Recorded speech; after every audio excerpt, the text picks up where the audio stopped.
here's your starter file for the music player app. On the left side, you have some menu items. The top center, you can place a large picture, and then the track list area will be in the white area, and the play bar is at the bottom.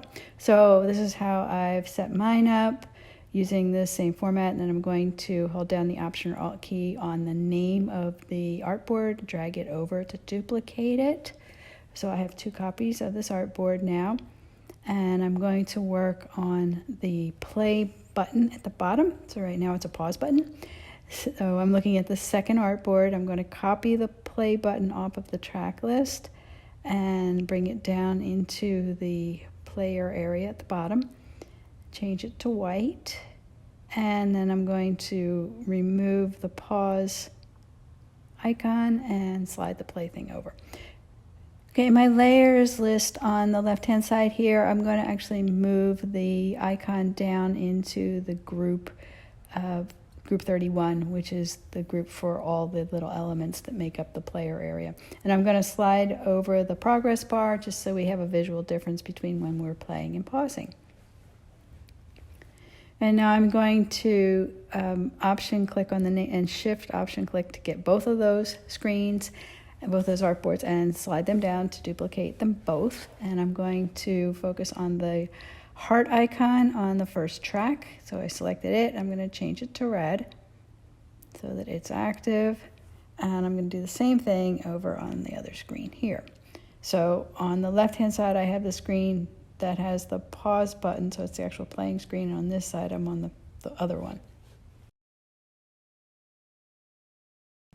I'm then going to make 2 more screens the same way. So I dragged from the top. So I'm just taking the one without the selected heart. And this time I'm going to select the shaded area around the top track and drag it to the bottom track. So this is basically how I'm showing which track is actually playing.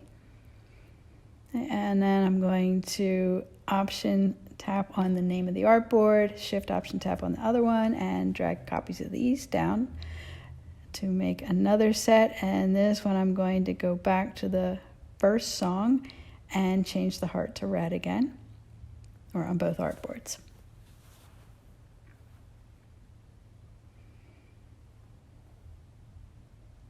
Okay, so I've set this up with the 8 artboards that have various stages of the user interactions. I'm going to switch to prototyping, and I'm going to pick the play pause button on the first screen and wire it to the second screen. So basically when you tap pause, it's going to change to a play, and when you tap play, it's going to change to a pause.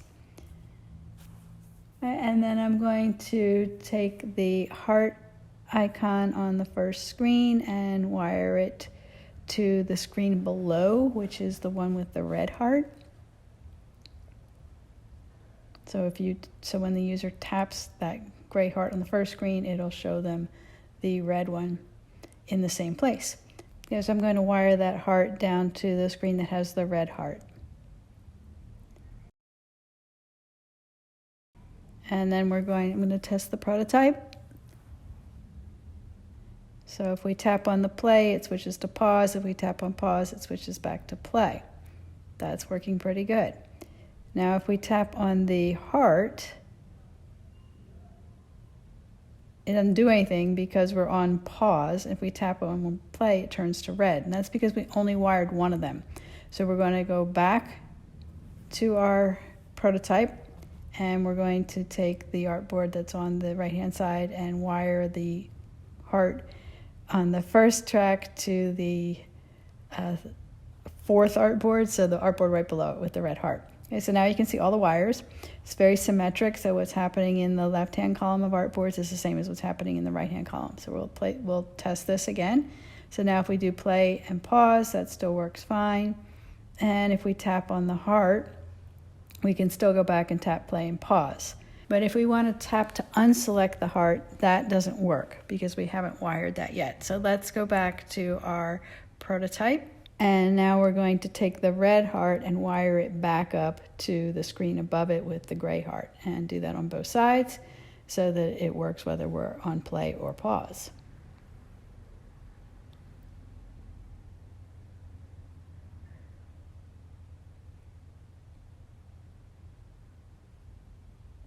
I'm going to wire the part where we can switch to a different track. So that would be taking the first artboard, the bottom track on the playlist, and wiring it all the way down to the third artboard, and do the same thing on the ones on the right hand side as well. So take the play button off the last track, wire it down to the third artboard.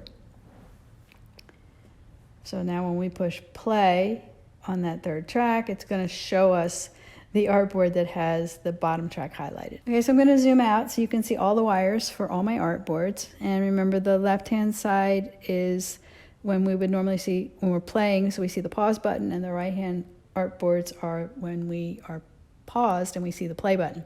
So when we're either playing or pausing, we can now move, we can now select the heart on or off, and we can move the active track from the top to the bottom. So let's tap the play button next to flow and go take a look at the prototype. So we can still tap play and pause at the bottom.